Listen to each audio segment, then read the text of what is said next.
দেশে পানি বেড়ে যাচ্ছে এবং বৃষ্টিপাতের প্রচুর বৃষ্টিপাত হওয়ায় শাক সবজি অনেক কিছু নষ্ট হয়ে গেছে। এই জন্য বাজারে কিন্তু একটুখানি শাক সবজির দাম একটু বেড়ে গেছে। কিন্তু ওদিক দিয়ে আবার আলু, আমাদের স্টোরে প্রচুর আলু পড়ে রয়েছে, কিন্তু আলু অত লোকজনে কিন্তু পাচ্ছে না, প্লাস কৃষকেরা আলুর দামও পাচ্ছে না।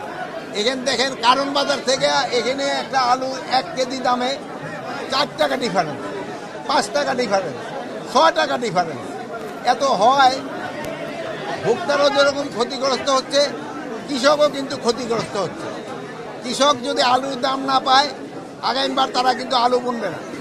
আলু না বুনলে কিন্তু আবার আলুর দাম বেড়ে যাবে। তাই প্রত্যেকটা ভোক্তারও যেন সুবিধা হয়, কৃষকের জন্য সুবিধা হয়, ওই পর্যায়ে কিন্তু একটা দাম রাখতে হয়। কিন্তু আমাদের দেশে দেখা যায় যে মধ্যস্বত্বভোগী যারা আছেন তারা একটা কিন্তু দামটা অনেক বাড়ায় দেয়। কৃষকও ভালো দাম পায় না, ভোক্তারাও বেশি দামে কিনতে হয় না। ভাই আমি চাই মধ্যস্বত্বভোগী যারা আছেন তাদের একটু তাদের যে লাভ করার স্পিডটা এটা একটু কমায় আনতে হবে।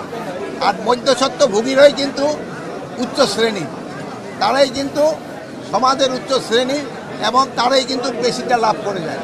এটারে কিভাবে কন্ট্রোল করা যায়, এটা আপনারা আমাদের সহযোগিতা করতে হবে। আপনাদের সহযোগিতা ছাড়া এটা করা সম্ভব না। আর অন্যান্য জিনিসের দাম আপনারাও দেখলেন মার্কেটে মোটামুটি সহনশীল আছে, কিন্তু সবজির দামটা কিছু কিছু ক্ষেত্রে একটু বেড়ে গেছে, আবার আলুর দামটা কমে গেছে। এটারে আমাদের একটা ব্যালেন্স করতে হবে। আর একটা জিনিস হলো পলিথিন। পলিথিন কিন্তু একটা জানেন, এই পলিথিনের জন্য কিন্তু এই যে আমাদের মাটি নষ্ট হয়ে যাচ্ছে। তারপরে এই পলিথিনটা কিন্তু কোনো অবস্থায় নষ্ট হয় না। এই যে ধরেন যে অনেক সময় যে পানি আটকে যায় পলিথিনের জন্য, পলিথিনের কোনো উপকারিতাই নাই, এটার অপকারিতাই সবচেয়ে বেশি। আর আমরা যদি এই পলিথিনটা বন্ধ করতে পারি, আমাদের পাটের ব্যাগ যদি আমরা ব্যবহার করতে পারি, যেহেতু একসময় আমাদের কিন্তু পাটের একটা বিরাট চাহিদা ছিল, এখন কৃষকরা কিন্তু পাটের এরকম দাম পায় না। এখন আপনারা যদি পলিথিন ব্যবহার বন্ধ করে পাটের ব্যাগ ব্যবহার শুরু করেন, তবে আমাদের কৃষকরা লাভবান হবে, আমাদের স্বাস্থ্যসম্মত জিনিস হবে এবং পরিবেশের জন্য একটা ভালো জিনিস হবে।